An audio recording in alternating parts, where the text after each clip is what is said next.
Um pouco agora de segurança pública. Segurança. Né? Um tema latente aí, um dos mais importantes.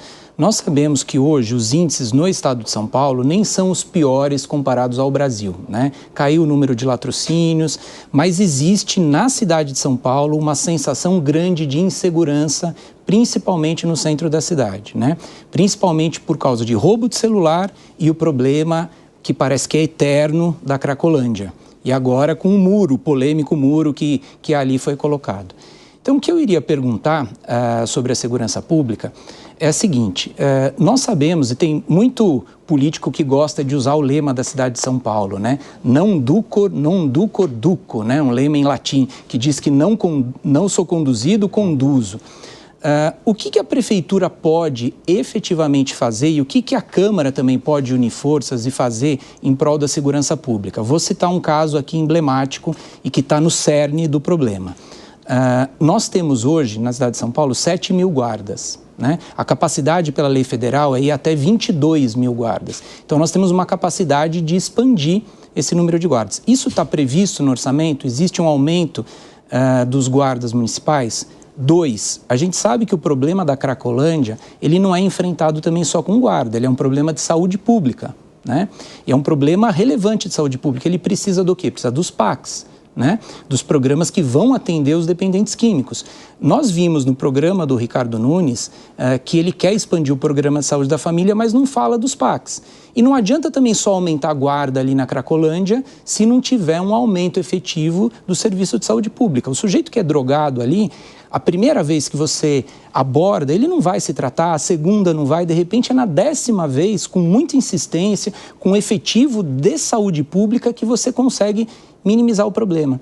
Então, 2 questões.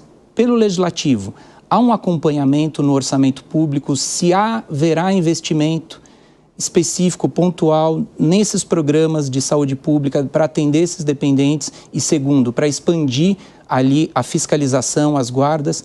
E uma última, desculpa a quantidade de perguntas, mas elas estão todas... Tem tempo elas são todas interligadas. Nós estamos vendo um processo pelo governo federal de centralização da segurança pública e não de descentralização, quando, na verdade, a gente sabe que essas ações dependem muito de uma polícia descentralizada. O senhor é a favor ou contra essa política que vai tirar mais poder dos estados e dos municípios e centralizar no governo federal? Quer começar por qual? Pelo fim.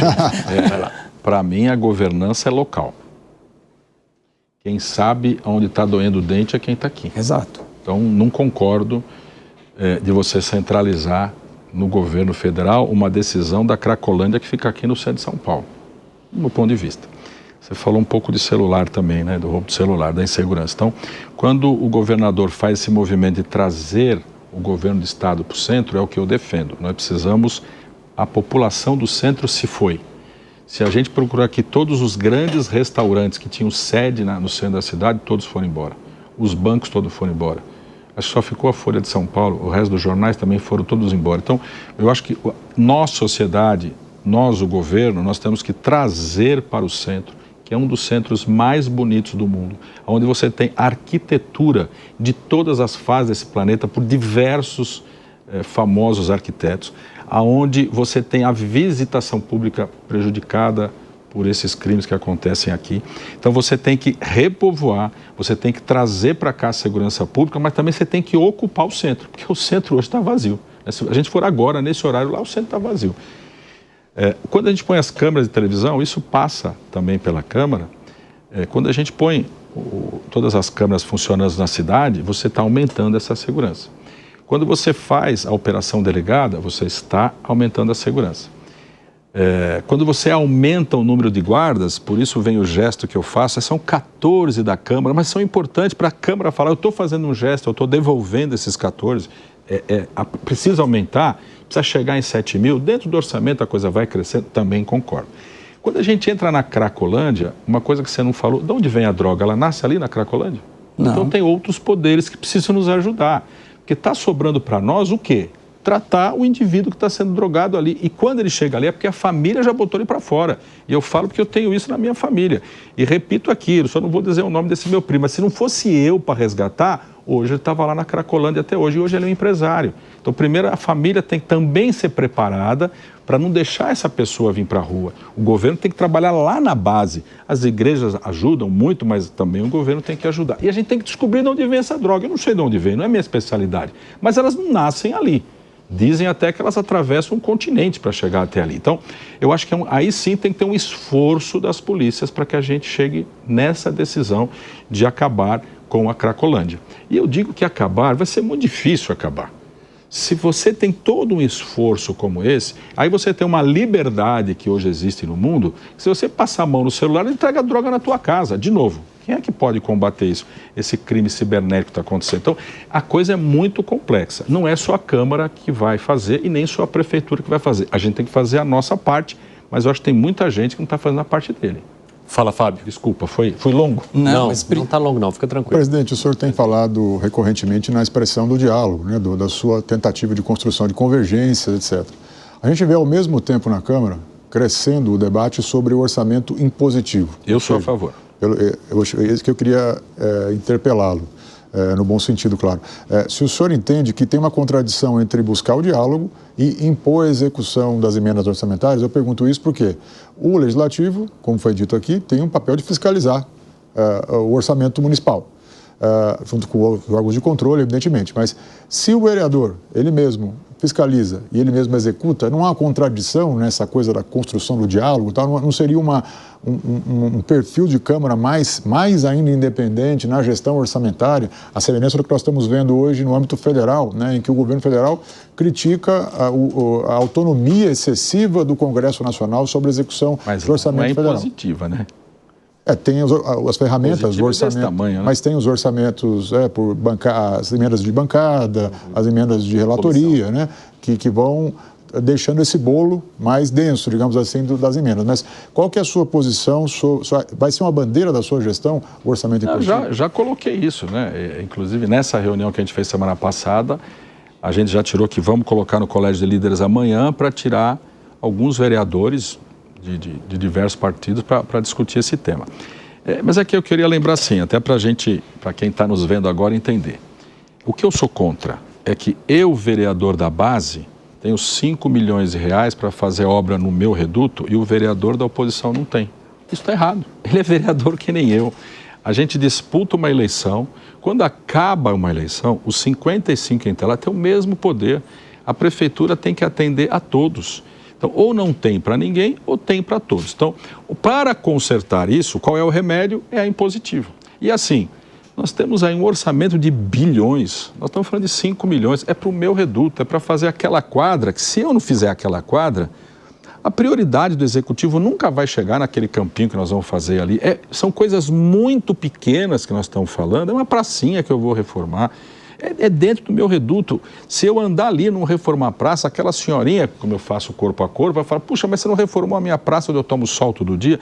O poder central, de novo, eu sou favorável às subprefeituras terem esse poder, isso foi centralizado e eu não concordo, fui secretário de subprefeitura, eu sei como é difícil trabalhar dessa forma. Então, eu acho que tem que ter isso para o vereador, porque é uma coisa desse tamanho. Um orçamento, o que eu sou contra lá em Brasília, quantos por cento hoje é o parlamento que está decidindo? Já chegou em 50%? 25% de tudo que é investido no governo federal. Investimento. 25%. Está errado. Agora, presidente, não tem política pública que existe uma máxima política, muitos cientistas políticos estão falando... Desculpa, mas eu respondi por que eu sou a favor do impositivo.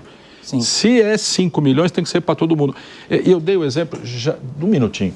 Eu dei o exemplo, inclusive, porque, deixa eu falar, eu estou indo a todos os ex-presidentes e a todos os políticos que eu conheço nesse país, que conhecem muito mais de política que eu, estou indo lá como estagiário da presidência aprender como é que é ser o presidente. E eu fui falar com o Tuma, e o Tuma fala isso para mim, Ricardo, eu era o presidente, o Bruno era o prefeito, eu e o Bruno crescemos juntos. Quando o Bruno não pagava as emendas, eu parava a Câmara, mas isso já é impositivo. Então, o impositivo é só fazer uma lei? Porque e o Tuma falava a mesma coisa que eu estou falando aqui. Ricardo, não era a emenda da base. Eu parava a Câmara por causa da emenda da oposição, porque não está correto. Esquece a oposição ou situação. É um cidadão, é um bairro, é uma praça de alguém desta cidade que não está sendo atendida porque o vereador que está pedindo da oposição está errado. Não está certo isso. Para corrigir isso, não estou falando que o Ricardo Nunes está agindo desse jeito ou tem agido desse jeito, mas para corrigir isso e deixar colocado uma lei para qualquer prefeito que venha, faça em positivo. Agora, o senhor tira um instrumento de governabilidade com essa medida. O prefeito, será que vai concordar com esse encaminhamento? Tem alguma reação? O senhor teve já algum tipo de contato com o prefeito depois da... Não, tive já reunião com eles, mas assim, gosto do Ricardo, é meu amigo, mas eu sou presidente do Legislativo. Ele é o Poder Executivo. Tem coisas que eu não vou me consultar com ele. Eu acho que isso é o correto. Se ele achar o contrário, nós vamos aprovar uma lei, ele vai vetar. E caberá a nós derrubar o veto ou não. Para mim, democracia, desde a hora que eu estou falando que nós vamos precisar conversar, o prefeito também tem que nos ouvir, é normal. Desculpa, que eu me estiquei lá. Obrigado. Muito rapidamente eu vou te perguntar o seguinte.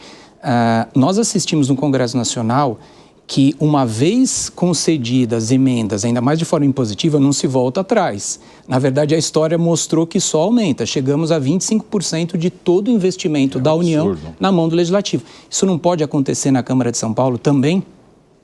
Vou fazer o exercício de futurologia. Eu fui nessa linha que eu expliquei para o Fábio, que é a critério de justiça. Eu acho que é um pouco do meu signo, né? Capricórnio não aguenta ver balança de injustiça.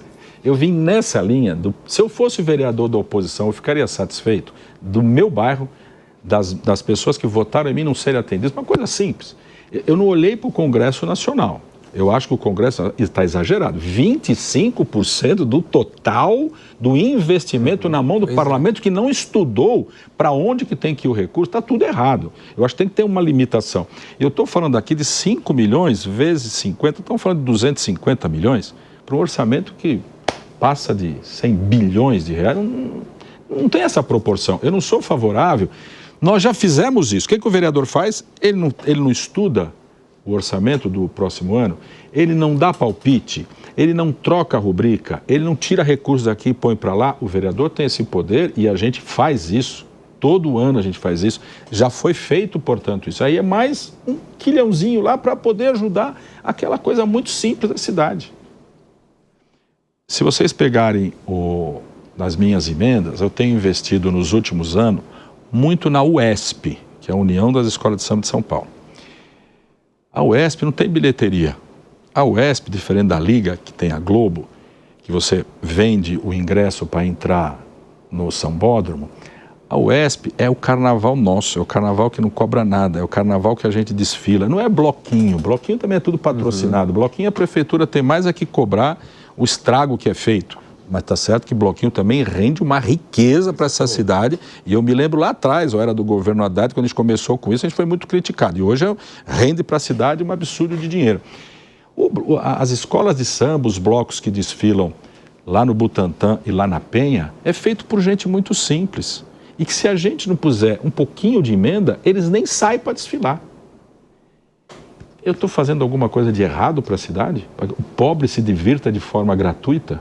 Eu acho que é correto. Espero que os outros parlamentares no futuro tenham essa dosimetria, para que a diferença do veneno e do remédio não seja a dose. Eu concordo contigo e tenho esse medo também. E quem sabe São Paulo dá esse exemplo para Brasília, de aqui a gente consegue fazer uma regulamentação e entende que o nosso papel no orçamento é o antes.